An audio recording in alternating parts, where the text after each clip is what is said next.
प्रायोजक हैं cancer healer centre, a new beginning. और आइए खबरों का सिलसिला आगे बढ़ाते हैं। खबर मेरठ से, मेरठ के सौरभ हत्याकांड से जुड़ी हुई। मेरठ में पूर्व नेवी मर्चेंट अधिकारी सौरभ राजपूत की बेरहमी से हत्या की गई। हत्या की उसकी पत्नी मुस्कान और उसके प्रेमी साहिल ने।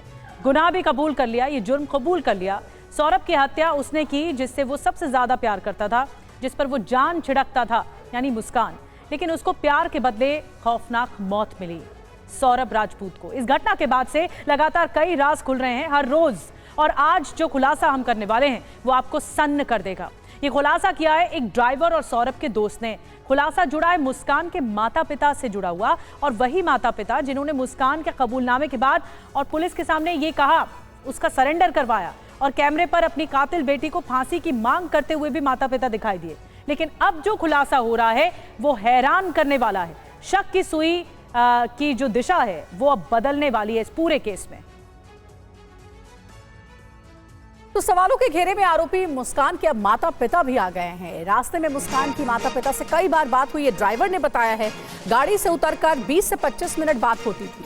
साहिल मुस्कान मिलकर बात करते थे। ड्राइवर ने यह कहा है मायके जाने के बाद से घर में कलह। सौरभ का भाई ये जानकारी दे रहा है। तो देखिए अब एक नया एंगल इस पूरे केस में सामने आया, क्योंकि ड्राइवर ने जो बातें बताई हैं उससे अब मुस्कान के माता पिता भी शक के दायरे में आ गए हैं। क्योंकि ड्राइवर का ये कहना है कि गाड़ी से उतरकर बात होती थी मुस्कान की, साहिल की, दोनों मिलकर के बात करते थे मुस्कान के पेरेंट्स से। इसलिए अब शक मुस्कान के माता पिता पर भी जा रहा है।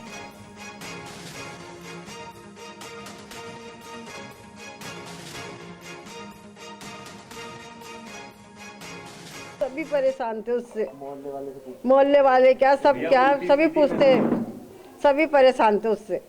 हमारा क्या, हम तो थे अंदर, वो तो गली मोहल्ले में भी खड़ी हो के इतनी गंदी गंदी गाली देती थी कि पूछो मत। जरा शांति रहे, घर में बनी रहे। हमने ऊपर कमरा भी दे दिया रहने के लिए, सब कुछ कर दिया।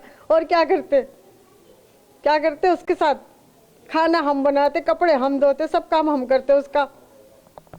जब भी उसको रहना नहीं आ रहा था, जब भी रहना नहीं आ रहा था, लड़ के मैं तो अलग रहूंगी, अलग रहूंगी। मैंने कहा भैया तू भी जा, इसे भी ले जा। क्या करते? गाली गलौज करती थी वो बहुत। किसी भी बात पे चालू हो जाती थी, बर्तन फेंकना, अपनी बच्ची को मारना, ये सब वो बहुत परेशान करती थी। जब से वो उनके घर जाने लगी है ना 3-4 महीने के बाद, उसके बाद से ही अपने माँ बाप के घर, जब इसे उसके जो है लड़ाई झगड़ा चालू हो गया। जगह एक मंदिर का एक मूर्ति नहीं रखी हुई उसके कमरे में। होली के त्यौहार पे मैं अपने घर आया था, तो मैंने सीधे स्वभाव आंटी से पूछा कि आंटी सौरभ कहाँ पर है, वापस आ गया कुल्लू मनाली वगैरह घूम के? तो कह रही कहाँ, अभी तो वो वहीं घूम रहा है। तो ये मैं आपको होली के दिन की बात बता रहा हूँ, जबकि ये इंसिडेंट उसके साथ 3-4 तारीख के आसपास हो चुका ऑलरेडी डेथ का।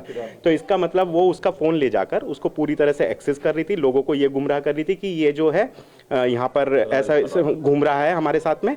और सब लोगों को, पूरे जो भी उसके दोस्त यार जितने भी उसके साथ कनेक्टेड हैं सोशल मीडिया पे, सबको ये आभास रहे कि सौरभ तो वहाँ घूमने गया है। हो सकता है उसके बाद ये कुछ नई प्लानिंग बता देते कि वो तो वहीं रह के मर गया या कुछ हो गया, गुमराह हो गया, फ़ोन वहीं छोड़ आती।